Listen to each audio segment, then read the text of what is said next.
Hello friends, welcome back to my channel. जय श्री कृष्णा। चलिए जानते हैं भगवान ने द्रौपदी की लाज बचाने में इतना विलंब क्यों लगाया।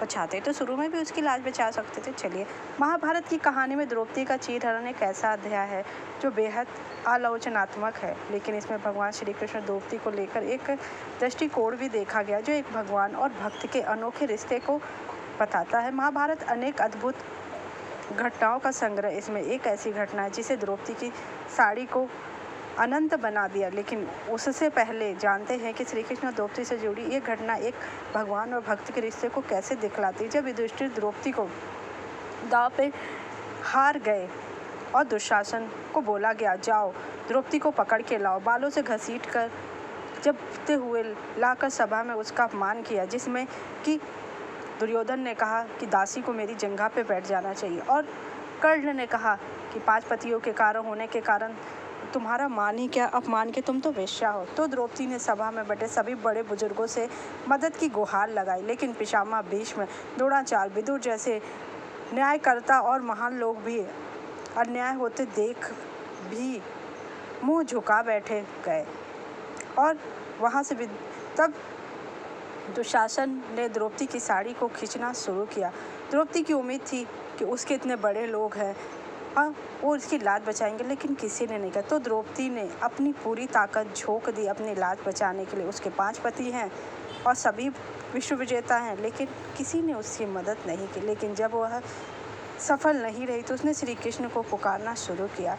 वह दृढ़ विश्वास और आत्मसमर्पण के साथ श्री कृष्ण को गुहार लगाती रही और उसे यकीन था कि श्री कृष्ण अवश्य आएंगे।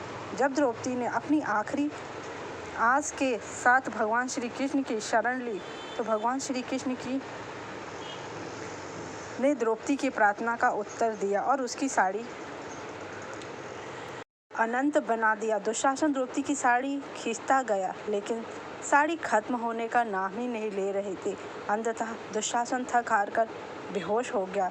यह घटना भले ही एक चमत्कार की कहानी लगती है, लेकिन यह हमें यह बात का एहसास कराती है कि एक सच्चे भक्त और भगवान का रिश्ता कितना अनोखा होता है। जब कोई व्यक्ति निराशा में हो और सब कुछ खो दे, तब भी ईश्वर की कृपा से उसे आशा मिल जाती। द्रौपदी की साड़ी की कहानी इस बात को दर्शाती कि पूरे विश्वास और अनंत समर्पण के साथ ईश्वर की शरण में जाने वाले व्यक्ति की रक्षा हमेशा भगवान श्री कृष्ण करते हैं। लाज बचाने तक नहीं आए तब तक द्रौपदी ने पूरी आस्था के साथ श्री कृष्ण को खुद को सौंप नहीं दिया। यह सोचना शुरू किया कि अब तो कुछ भी नहीं हो सकता, सब तुम्हारे हाथ में है माधव।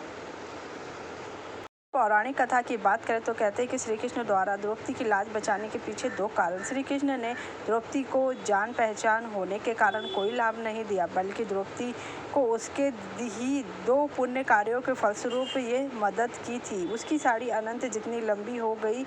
पहला पुण्य कर्म यह था कि एक बार द्रौपदी गंगा में स्नान करती, उसी समय एक साधु वहाँ गंगा करने आया। स्नान करते समय साधु की लंगोटी पानी में बह गई। वह इस अवस्था में कहीं भी नहीं जा सकती थी, इसलिए वह झाड़ी के पीछे छिप गया। द्रौपदी ने जब साधु के इस तरह झाड़ी में छिपने का कारण जाना तो उसने अपनी साड़ी में से लंगोट के बराबर कोना फाड़ कर उस साधु को दिया, जिससे उसने प्रसन्न होकर द्रौपदी को आशीर्वाद दिया।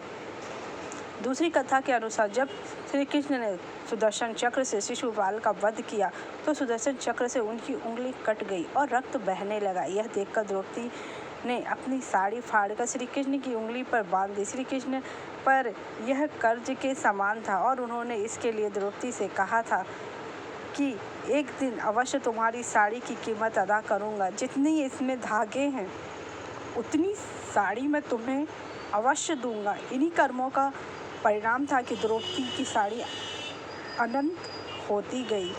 99 गज की साड़ी भगवान ने कर दी, क्योंकि उस साड़ी में 99,000 धागे थे, इसलिए भगवान ने द्रौपदी की लाज बचाई। द्रौपदी महाराज द्रौपद की कन्या है। उनका शरीर कृष्ण वर्ण के कमल के जैसा कोमल और सुंदर था।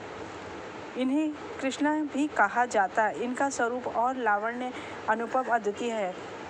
इनके जन्म के समय आकाशवाणी हुई थी। देवताओं का कार्य सिद्ध करने के लिए एवं मत क्षत्रियों के संहार के लिए ही इस रमणीय रत्न का जन्म हुआ। इसके द्वारा कौरवों का बड़ा विनाश होगा। द्रौपदी एक दिव्य कन्या थी। द्रौपदी का विवाह अर्जुन के साथ हुआ था और फिर पांचों पांडवों के साथ हो गया।